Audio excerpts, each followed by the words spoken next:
Dan, you wrote an article about which second-year players will make the biggest impact. Let's kind of go through that and just some of the things you thought and how you arrived at some of the things that you wrote about.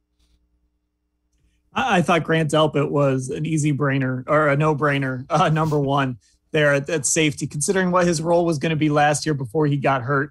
And then, he's at a position that's so important. The Browns have invested so much in it. Going back to drafting him after he got hurt, they traded a 5th-round draft pick for Ronnie Harrison. They signed John Johnson and paid him a bunch of money. They value the safety position. So I think he is an easy number one choice right there if we're ranking these guys.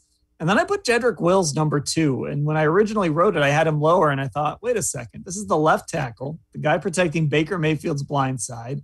He'll be expected to be better this year with a full off season and not making that transition from right to left anymore. Another year under Bill Callahan. So I think he's a guy that, you kind of forget about, which is a good thing for an offensive lineman. So I had him number 2.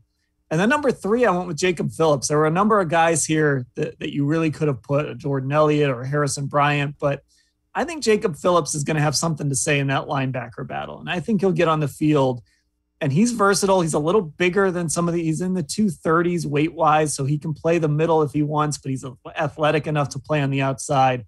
I think he can be a little bit of a thumper. And in a room with a lot of guys who sort of focus on coverage, having that guy, I think, is going to be helpful to this defense. Let's talk a little bit about Wills. Now, Wills is a guy that Pro Football Focus didn't grade very highly, but when I watched, the Browns and watched them a lot, and same as you, I was never going, man, they got to do something with left tackle, which I think is a compliment to the rookie.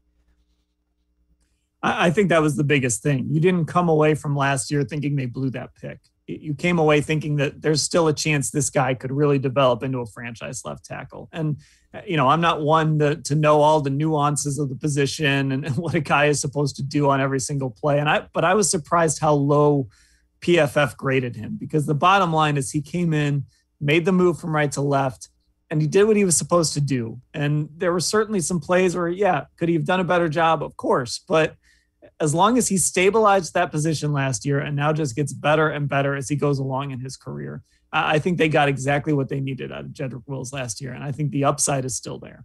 And the other thing is Bill Callahan was a guy who put his seal of approval on picking him. And that's a pretty good guy to have in your corner if you are an offensive lineman. Yeah, and Bill Callahan is so important to the development of all of these guys, but especially Jedrick Wills on that left side, and then Wyatt Teller at guard. Those two guys really, I think, when all is said and done, they're going to look back at their time with Bill Callahan and really appreciate what he taught them. And again, with Wills, I think it's so important that he's going to have a full training camp with the rest of this offensive line, with Bill Callahan. He's played left tackle now. He understands all the nuances, all the little bits and pieces. He's going to be going against some familiar opponents again, which is always important on the offensive line. I think all of that adds up to him making a lot of progress this year.